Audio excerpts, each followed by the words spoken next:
জীবনের সকালবেলা সূর্য উঠে ওঠে, বিকালবেলা সূর্য ডুবে ডুবে, মাঝখানের দ্বীপ প্রহরে সূর্য তেজ দেয়, আলো দেয়।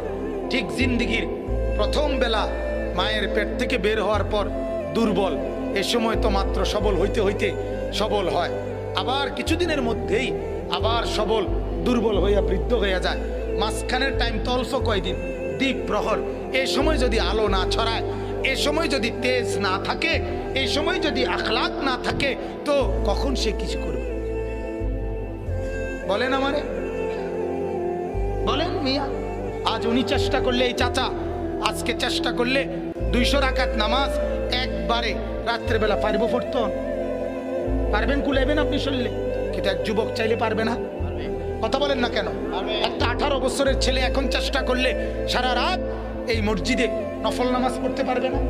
আল্লাহ তাকে এই শক্তি দিছে, সে এই সব অফুরন্ত শক্তি নষ্ট করে দিয়েছে শুধু এই ছবি দেখা, উলঙ্গ, বেহায়া।